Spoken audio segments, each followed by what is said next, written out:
Welcome back, guys. This is Did That Just Happen with Monops and this Persian guy over here, Paymon. How you doing? I'm good, buddy. How are you? I am very well, thank you for asking. Dude, you and I are on a whole new level of technology We right upped now. our game this week. My laptop fried last week. I think it's the LCD or something like that. Whatever it is, I don't want to get it fixed. I just don't have the patience. So, I'm figuring it probably was going to cost me $200 to fix the laptop.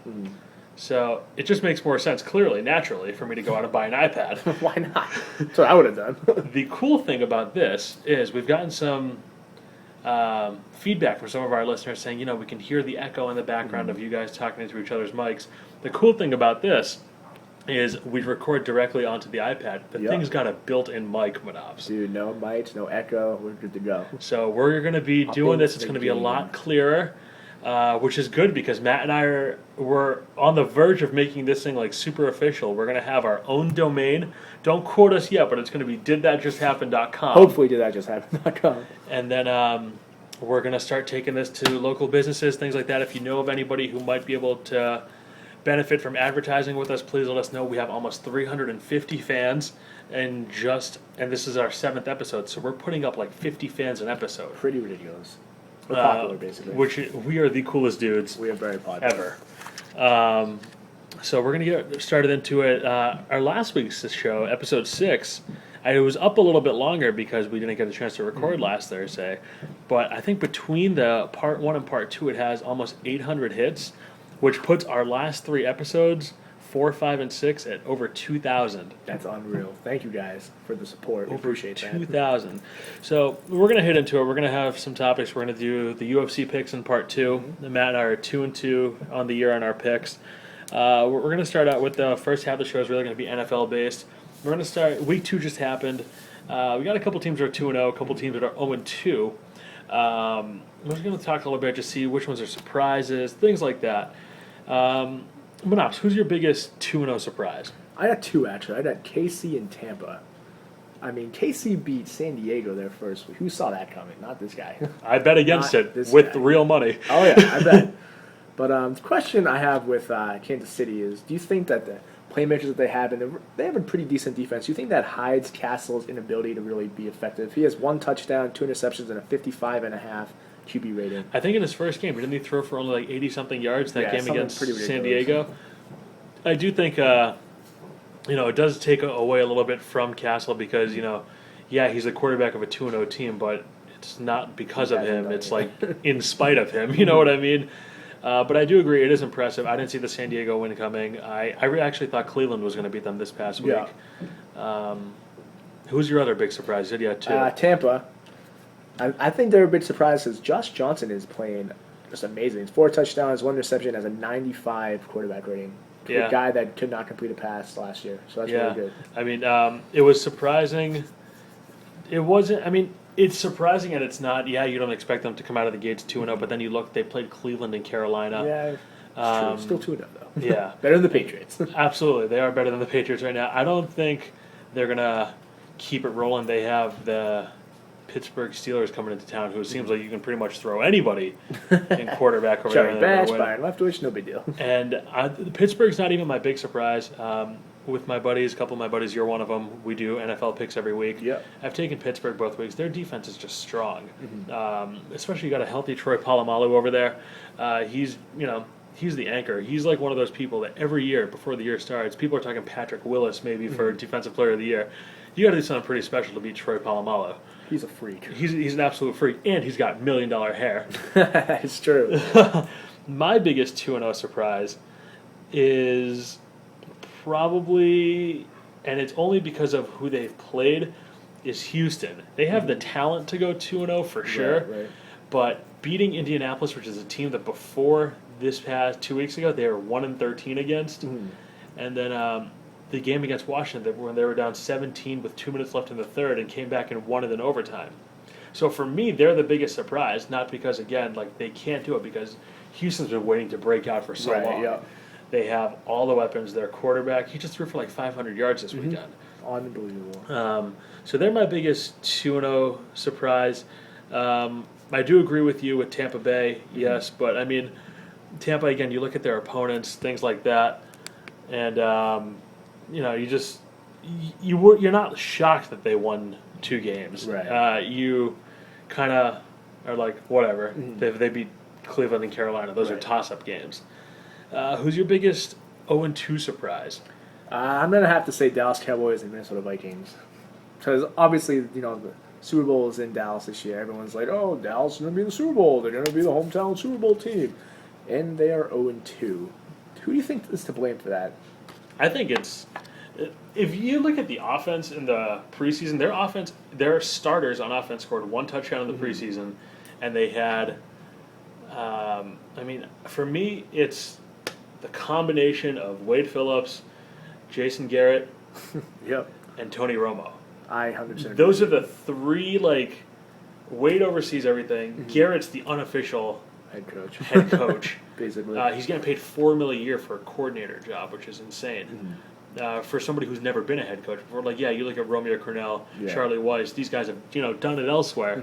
Granted, not successfully, but they've been proven winning coordinators in New England and things like that.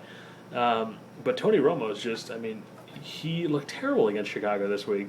He can't get the offense moving, and that's his one job: move the offense.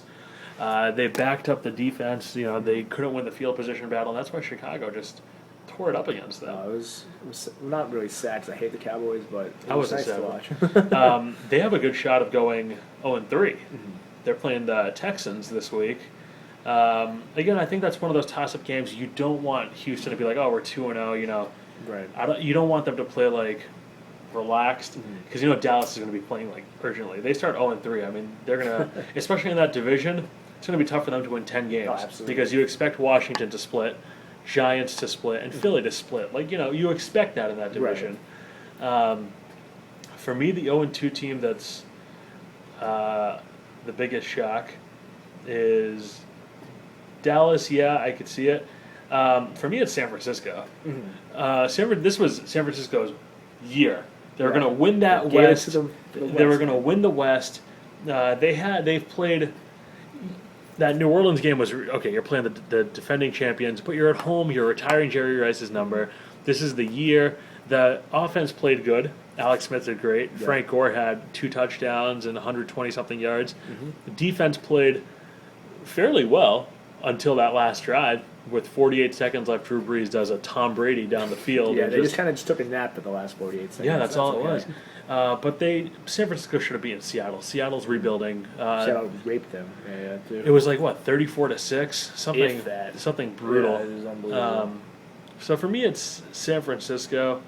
And the road does get a little bit easier for them. They do play Kansas City this week. Yeah. I fully expect them to beat Kansas City, and then they have to play Atlanta, which both teams at that point I think are going to be, middle of the pack. You look at that West; it's 1-1, 1-1, and then San Fran and St. Louis are 0-2. That division, I wouldn't be shocked if it's 1-8 and 8.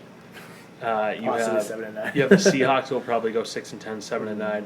Arizona, who I think is going to be a 6-10 team. Great choice of pitting Derek Anderson. Awful. Absolutely terrible. Good work. And then St. Louis Rams, who 3 games if they're lucky. But Sam Bradford's putting up good numbers. Sam Bradford's playing very well. Very he just impressed. Has a shitty team around. Very impressed by Sam Bradford. Which one of the 0-2 teams between Buffalo, Cleveland, Dallas, Minnesota, Detroit, Carolina, San Fran, and St. Louis, which one of them do you think has the best shot to bounce back and go to the playoffs? I heard on ESPN they said only 4 teams have ever started 0-2 and gone to the playoffs. Do you think one of these teams can do it? I think, like you said a few seconds ago, is San Francisco probably has the best chance, only because look at their division. Crappy teams. Like you said, they're probably going to win the division at 7-9, 8-8. So I think, they're probably the only team to do it. The Vikings have a really hard division. The Cowboys have an unreal division. Every team is 1-1, I believe. And then the Bills are just the fucking Bills. They're horrible. I agree. Definitely San Francisco, that division. First team to 8 might get it. Yeah. Part of me tells me Dallas is going to make it. That division, again, they usually split with each other their games throughout the year. They always beat up on each other. The 3 teams above them are 1-1, 1-1, 1-1. They're 0-2. So they win this weekend. They're 1-2. If Philly, Giants, Redskins, 1 out of the 3, 2 out of the 3 lose, Dallas is right back in it. They have a good enough team to come over it. They just need to get straighten a few things out. I'm not a Cowboys fan by any means, Me too. I hate the Cowboys. but I think that they're going to pull it together. They do have that Super Bowl incentive this year, and but sticking with that division, Michael Vick. I love Michael Vick. I love don't care Michael what Vick anyone too. says. Michael Vick is now the official starter in Philly. Breaking news yesterday: Andy Reid, after for the past couple days, saying as good as Michael played, Kevin Cobb's our starter. Once he comes back healthy, he's jumping the gun right back in. He went back on that and he said Vick is going to be our starter. Who gives them the best chance to win? Is it Vick? Is it Cobb? Who's got it? I personally think it's Michael Vick because with him, you're going with the proven quarterback. He hasn't really played much in a couple of years, but he's someone that's been to the playoffs, has amassed a lot of good stats, and can clearly play the game. And Kevin Cobb, we trade. Well, I'm not going to say we because I really don't give a shit, but they traded the star of their franchise, Donovan McNabb, who's been there for like 12 years, I think. Traded him for Kevin Cobb, who played 2 games. That's just unbelievable to me. They're basing their whole future as a franchise on 2 games. And I think they made the right call with Michael Vick. With that, look at the numbers he's put up. They almost beat Green Bay on week 1 with Michael Vick coming in. So I think they definitely made the right choice. I totally agree with you. I think Vick is you got to defend the quarterback run, the running back running, and then he's got a cannon of an arm. Oh, absolutely. Where he can heave it 60, 70 yards in the air downfield. It's not always accurate. but But it's there. you have Deshaun Jackson over there, who's one of the quickest guys in the NFL. He can get to a ball if it's in the air. Kevin Cobb, you're right. He only had 2 games. He did throw good in those 2 games. Yeah. I remember he had over 300 yards in both. But he's what other basis do you have to say this guy's our starter? Exactly. It doesn't make sense. Which brings me to the 6 months ago, why trade McNabb in the first place? If you wanted to trade Donovan McNabb to make Michael Vick and to eventually end up with Michael Vick as the starter, stats wise, Matt, if you look at it right now, these two this season are having like the same thing. Vick has a 599 total yards, 459 in the air, 140 on the ground, and McNabb's got what does he got? He's got 597 in the air and 17 on the ground. So he's got like 20 more yards. Yeah. But what's the point? You trade Donovan McNabb within the division. Which I think is the dumbest thing you could possibly do. It just try to doesn't shove it up your ass twice. I can't wait for them to play each other because McNabb's just going to tear it up. He just threw he threw for like 460 something this past weekend. But it just doesn't make sense. Last year you had McNabb, Vick, Cobb. Why not keep them again? If you're going to end up with Michael Vick as your starter, I think McNabb is a better Michael Vick. Oh, absolutely. More accurate arm, stronger guy. He can't run as fast, Right. but he doesn't need to with that arm. Exactly. But would you have traded McNabb if you knew that Vick was going to be the starter? Because in my opinion, the only reason they should have traded McNabb is if they were going to stick with Cobb the whole way. Honestly, I wouldn't have traded him at all, especially if that's the route they were going. It's really good, I think, for Michael Vick, not to kind of change subjects a little bit, but I think he only has, this is like his 1-year deal. They picked up his 1-year option. So he's basically auditioning and showing the NFL that he can play. So even if he doesn't stick with the Eagles past this year, he's definitely going to get a starting job somewhere after showing what he can still do. I agree. Do you think, regardless of who's a quarterback, whether it's Vick, Cobb, you, me, Andy Reid, McNabb comes back, do you think this team can make the playoffs? I think they can. If I think they can creep in as a wild card, maybe not win the division, but like you said earlier, Vick is essentially Donovan McNabb minus the accuracy and the throwing arm, and they can definitely do that. People have to game plan for him differently than they would with Cobb, be able to, like you said, defend the run and the pass. I think they can definitely make some noise in the division. Sounds good. Yeah, the only reason I don't think they will make the playoffs is that division. You have Dallas, Washington, and the Giants, who I think all 3 teams are better than them as of right now. And, too much going on in the NFC. I don't think Minnesota's going to stay in the cellar. I think San Fran's going to bounce back. We're going to jump to a quick break. We're going to come back with the UFC 119 picks for this Saturday night.